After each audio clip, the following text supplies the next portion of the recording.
Clarets TV talking to Chelmsford City Chairman Steve Shaw. We're in a little bit of a different surrounding today here at Chelmsford City Racecourse, which is where Steve's day job is, of course, so a little bit different to the football club, but we're going to catch up on a few things. And so first of all, Steve, how have you been? I'm okay. It's busy. There's a lot going on, a lot of things we want to do, and thank you for coming up here, because it's this job's really busy at the moment. But yeah, we're good. Look, you've got to reflect on where we are with the football. Is it where we want to be? No. Certainly don't want to be 3 points off the bottom. I'd be a lot happier if we were mid-table or towards the top of the table. But results have, it's frustrating. So many games this season, we've never been out of it. Things have happened. We look at Saturday's game, deflection off Ade, and then the linesman puts his flag up. And I saw the clip, and I was like, why is he putting his flag up? Yeah, the ball went top, it comes up top. But the ball went backwards. Yeah. And it's like, but he does distract, and then it's 2-0. We get the goal back. Maybe could have got an equaliser, but we didn't put the chances away in the first half. So we got a great strike force, and we just need to. I suppose the way to win is to score more goals than the opposition. So we need to let in less goals and score a few more. But we've got the team to do that. So I have got every faith in them. I think our whole goal this year was to really focus on hungry young talent. And pepper that with a number of older, more experienced players to help guide those players, and that is what is happening. If you read any of the stuff, I can't remember whose I was reading the other day review, who said Simeon was spending a lot of time with them, helping them, and they really appreciated that, and that's what we're trying to do. Look at what's happening with our youth, doing fantastic. I was Lou Deslanders in the thing last week. That's what we want. That's what we're about. We're about being hungry, and people talk about the budget, and we haven't put a lot of them in, but let's put reality on this. Despite us having a low budget, I'm still asking the guys who own this to put in tens of, maybe over £100,000 into the club this year, just to meet the budget that we've got, and that isn't, Whitline's not going to cut it. So we do need to, we are committed to this, do have to find a different model, have to get more people into the ground, and I kind of get that, your results will drive that. They will, but it can't just be about results. It's got to be about creating an environment that people want to come to, and that's the thing that's frustrating me at the moment, is our inability to attract more people. And it has to be, how do we attract more people that isn't about just being results on the football field? Because there's plenty of people out there who want a nice Saturday afternoon, come out, sit in the stand, have a few drinks with your friends, and socialise in a nice way, watch a nice bit of football. Go to Dulwich, 2,500-3,000 people, they're not winning every week. How can we create some kind of atmosphere? Now, obviously half the people say that's because they give away 1,500 to 2,000, but hey, well, that's not the end of the world. That's the thing that will help our model.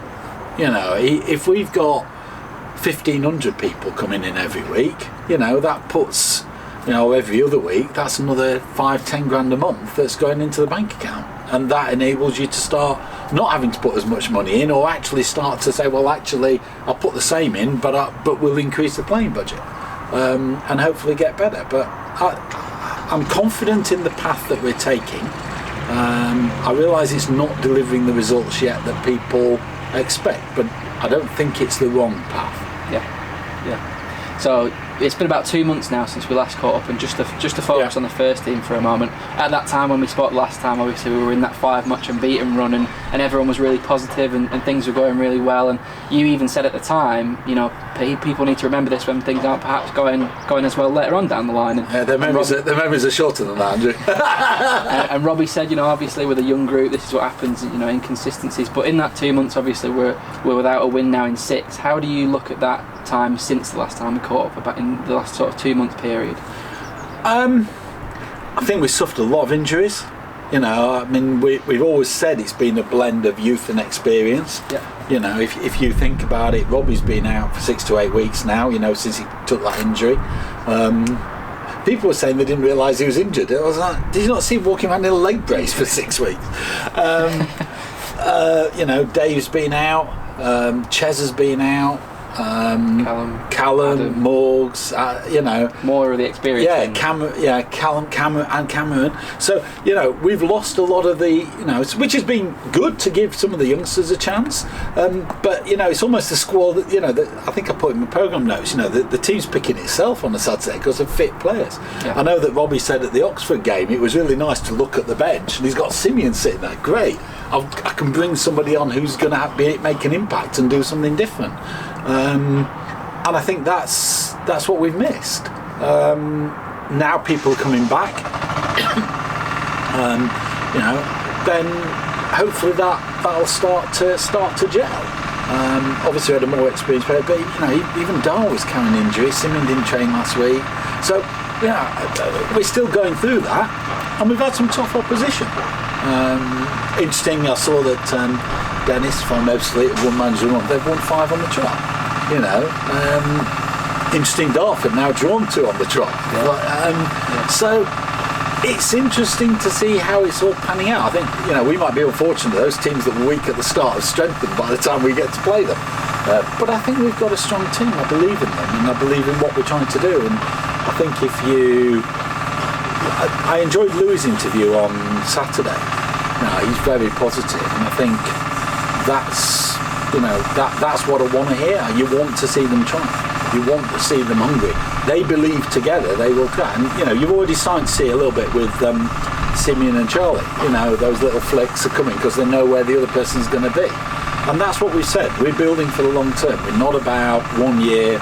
The days of as I described, the mercenary footballers who are, coming down and looking for their last big paycheck. They're over. The club can't afford it. And that's where we're going.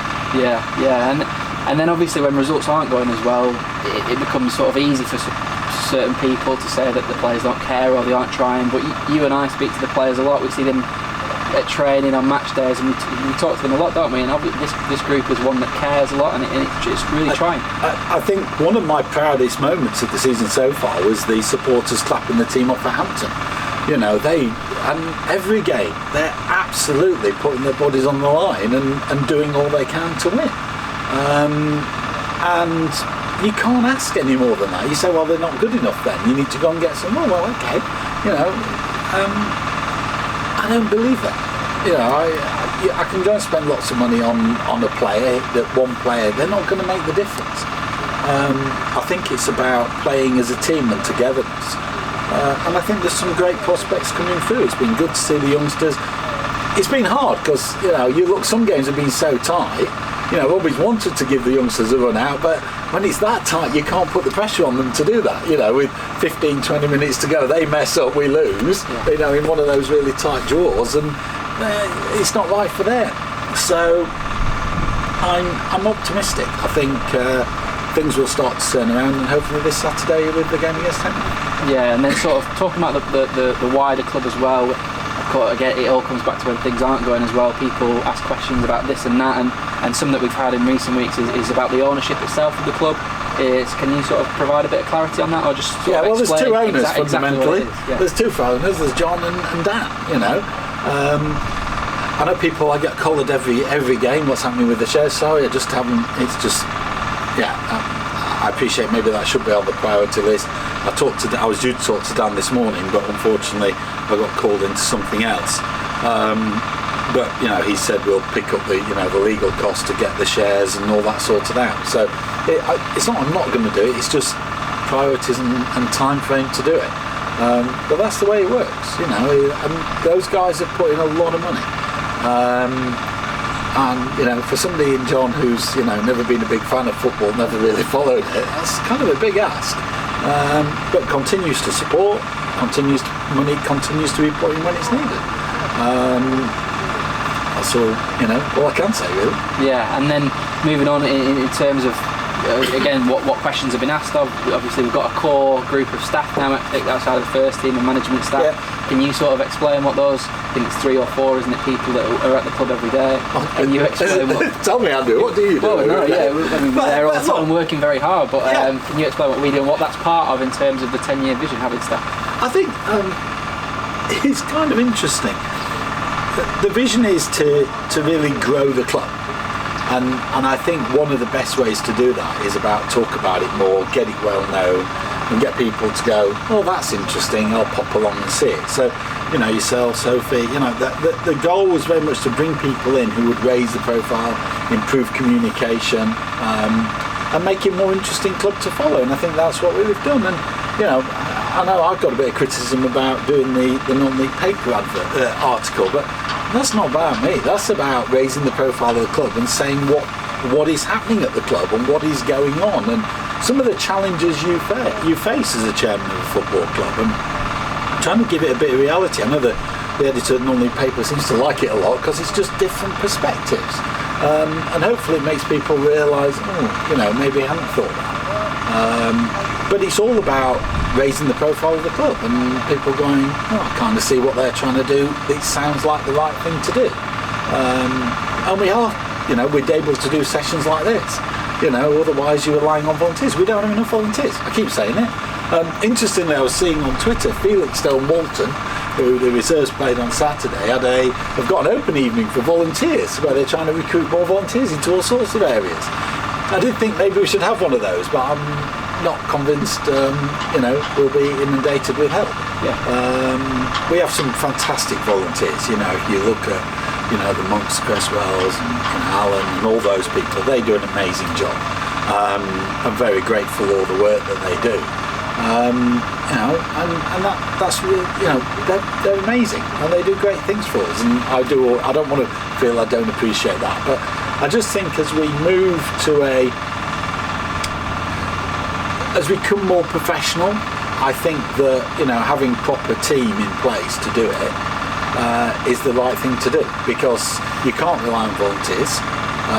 It's not that they're not reliable, but they've got day jobs, so, you know, everything gets done outside, and having people that can do it and really put focus on it, I think will deliver long-term benefits to the club. Yeah, and that's all part of the 10-year vision, isn't it? Of course, we're 3 years now into the 10-year vision. From a first team perspective, the first 2 of which were shrouded sort of in COVID, but we're 3 years into it now. There's an academy being set up, a reserve set up. Things are moving forward, and it's about getting that solid structure. I think we've spoken before, and you said not about building on sand. It's about getting that solid structure for progression, isn't it? Which will come. Oh, totally. I mean, you look at it. We started 3 years ago. So 2 years ago we set up the academy. We've been in the second round of the FA Youth Cup twice, both years, and maybe this year we'll progress to the third. It'd be great to see a lot of people down there next Monday for 7 o'clock kick-off for when we take on Exeter City. And you're seeing really strong feedback from the parents around that as well. And I think we're doing the right thing by the kids. We needed to see, well, where do they go? So we set up the reserves. And they're currently lying second in their league. Still have to play the league leaders twice. You know, 2 wins there and you're top of the league, you know, and maybe get promoted this season. But nobody kind of talks about that. You know, how many people went to Felixstowe on you were there, so on Saturday? Yeah. There weren't many. Yeah. You know, and now great, people went to Eastbourne. Now, fantastic. Fortunately, I couldn't because of the commitments that day. But I went down to Felixstowe and saw what the reserves were doing, and there's a handful of us there. But it's great. They win 3-1. Played really well, and it was great to watch. And you can see that's the progression. That is the route. We're talking to the youth teams about how do we develop progressions for youth. So, you know, in terms of creating that football pathway, which was one of our core goals in the strategy, we've done that. And look, we won't retain all these youth. You know, we got Premier League clubs wanting to have a look at some of these kids, and, you know, they're going off and playing in showcase games for clubs. You know, but if that's the right thing, fantastic. You know, we lost Danny Imre a couple of years ago, but it's great. You know, he remembers that we supported him on his journey. Maybe we'll get the Harry Kane who then comes back and supports like he does at Leighton. Yeah. But there will be a number of those who our level is the right level for them. And they're talented youngsters, and they will grow and develop with us. Fantastic. Let's keep them, and let's grow via that means. It's more cost effective because you've built something stronger than money. You build a team. You've built something that people want to be part of. And we're going further than that. We had a good session at Moulstrom School a couple of weeks ago with the head there who, when we launched this, it was like this kind of, we're a bit nervous about having a load of footballers. First thing I said, what can we do to help you? He said, could you start a girls' academy? So at the moment we're actually looking to employ someone else who could potentially, come in and help us run the girls' academy,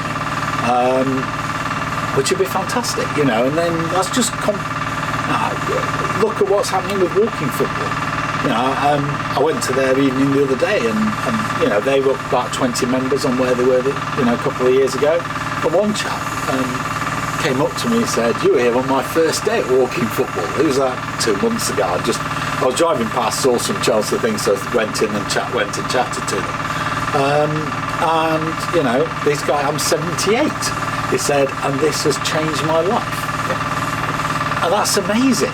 That we can help have that impact on people's lives. It kind of scoring goals and losing football matches into context for me. Not that scoring goals and winning football matches isn't important, but changing people's lives is probably up there with it.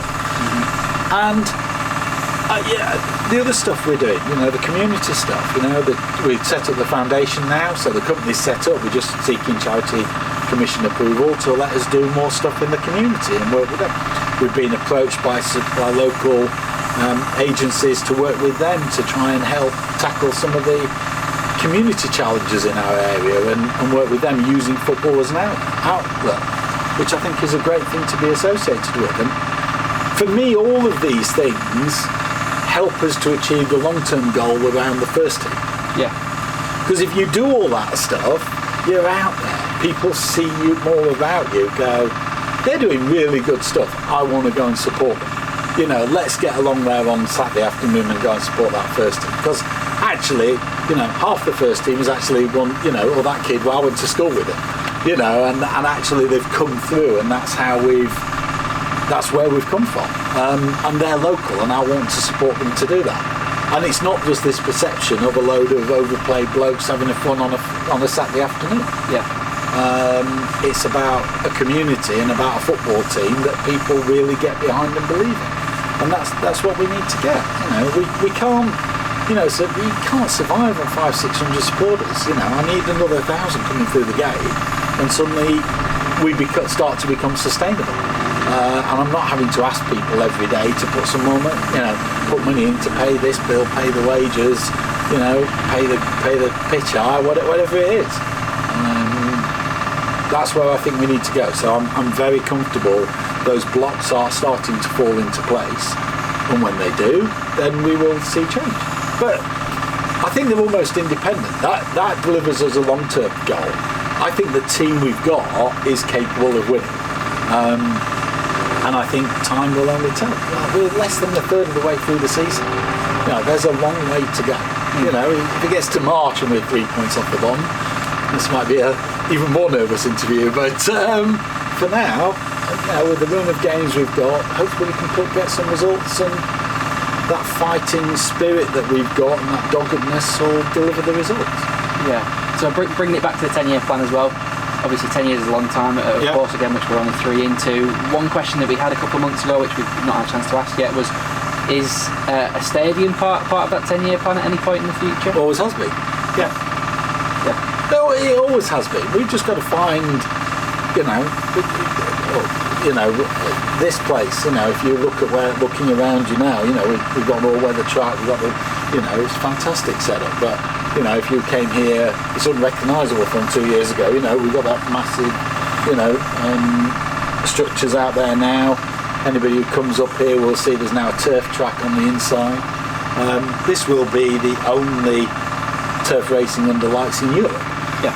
When we open, probably next year, we'll be doing that. But hopefully you'll see some jockeys on horses going around here this year.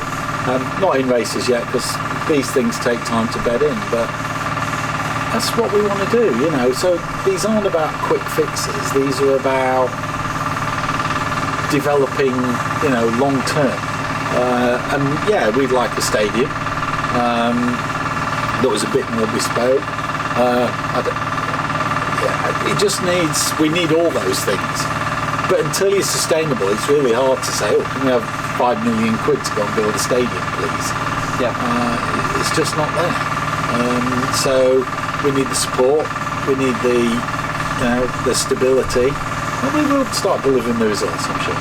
Yeah, and sort of moving on from there, with things, you know, again and again, coming back to when things aren't going as well, people ask questions and say things like there's not enough clarity, or there's not enough lines of dialogue. You know, I think we've done updates throughout the summer, and we've done several, which is quite rare, I think, for a chairman, to be fair. So, you know, we have got lines of dialogue. You're very approachable on match days, but in a way to rectify that, you want to do a Q&A this week on Thursday, don't you? Just so supporters can come and ask you their questions if they do have any.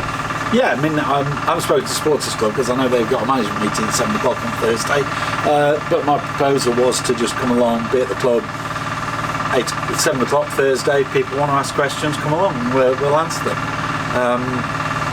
It's kind of interesting.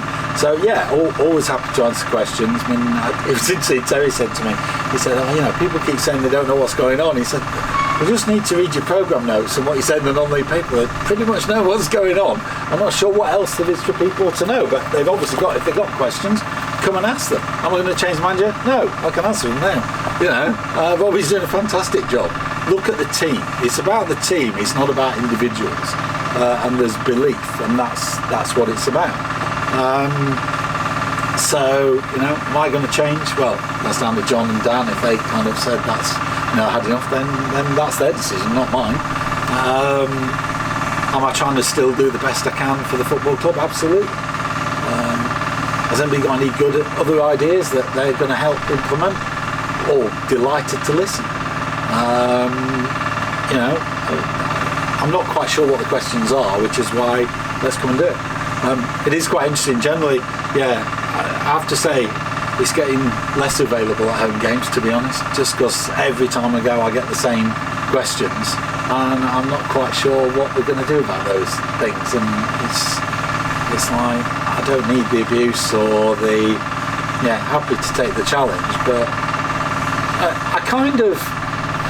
I always think of information and stuff, it's like you have data, information and action. You know, what I kind of really want is, rather than people just throw in stuff and going, no, that isn't working out, what do you want me to do? Please tell me what action it is to take, that we should take, that would improve things. And you said that all along. Yeah, tell me then, what do you think? And, well, yeah, I think people perceive, you know, there's only me and Dan on as directors now, but it doesn't mean to say we don't talk to people. I still talk to Dave Selly, talk to Alan. I talk to the senior players and say, look, do you think we're doing the right thing? You know, they've been around a lot more clubs than I have. I talk to people I know at other clubs. It was interesting, I had a good chat with the guys from Oakley, with Dennis and those, and they, you know, they were very complimentary about how we played and everything. The Hampton guys we really like your team. Can tell, you know, these things are 3 and 5 year plans to build your team. He said that's what we did. We've been 3 years getting to where we are today. But they got now, you know, they both beat us. But well, Hampton did, and even the Chippenham, was it Chippenham guys? No, the guys the other day, Eastbourne, were like, you played really well, and you know, in a way you were unlucky. And those guys know about football, and they're going, we kind of like the style of football you're playing. Mm-hmm. It's not quite getting you the results, we see that, but we kind of get where you're coming from and applaud you for doing it. So I take comfort that, you know, these guys who've been in it for a long time know, they think, yeah, we think you're doing the right thing. Yeah. So I'm sticking with it until somebody comes up with a better idea that doesn't involve somebody spending a load more money. You know, because I'm not prepared to go and ask for it. Yeah. Well, that's how we move forward, isn't it? Everyone's sticking together, believing in what we're doing, and trying to achieve a championship. And creating a great atmosphere at the MG Inspire Stadium. you know, getting people down there cheering on the team. You know, I had, you know, somebody said at I read a comment, when are we going to do something about, you know, they had a band after the game, I think, at Eastbourne. It's like, yeah, I'd love to get a band. Problem is, if we lose, there'll be nobody left to listen to it. Yeah. And also you look at facilities like that, and that's a club that's used by people all the time. We don't have that. You know, we haven't got people coming to the football club when we're not playing football. So we haven't created that social club kind of atmosphere. It'd be great if people wanted to do that. We'd open the bar when people, you know, if we knew people were going to come, we'll open. Yeah. You know, that'd be fantastic. Create more of a buzz. Love to do that. It's a big gamble though, because if nobody comes, I'm losing money. But we want to do that and create that family atmosphere that people want to be part of. Yeah, so on the Q&A that we've mentioned just before, we'll finalise some details and then get that out later this evening after this has gone out, obviously. But yeah, just finally, Steve, is there anything else you'd like to add? Yeah, I want everybody to come down to the EMG Inspire Stadium 7 o'clock Monday night and support our youth team. You know, in the FA Youth Cup. Having already, of course, been there at 3 o'clock on Saturday to support the first team playing Hemel. You know, big games. You know, I mean, that FA Youth Cup, you know, we get through that and we think it's a winnable game. You know, we might be off to Old Trafford next. Although reality is, unfortunately, all these academies don't play at their main stadiums, which is a bit gutting. Yeah. So we'd only actually be off to Altrincham if we drew. We'd be off to Altrincham if we drew Man United. Yeah, not quite the same. But you know, that's the dream, isn't it? It's fantastic for the lads. I mean, that victory at Sudbury last week was outstanding. Mm-hmm. You know, and Sudbury played to a game plan to try and beat us, and we held solid. And what's really nice to see, you know, is that commitment for yourself. I mean, one of the, you know, Aaron Lang, who threw himself in front of that shot, it was reminiscent of some of ours against some of the Ebbsfleets, the players throwing themselves in front of the ball to stop the player scoring. And what an amazing thing to be part of. People that committed to want to win, to be playing their hearts out to get the result because they believe in what you're doing. Yeah, that is nice to be associated with. You know, and Aaron was certainly limping after that, and he played 90 minutes. You know, and they all do. They're amazing, though, that group, and we're very lucky to have them. And we're lucky to have the first team that we have as well. We've got some amazing players in there, and they're here because they believe. They just need everybody to believe in them, and I think if they do, we can achieve great things. Okay, so thanks for your time, Steve. No problem. Like I said, we'll find out some details and we'll see you on Thursday. See you Thursday.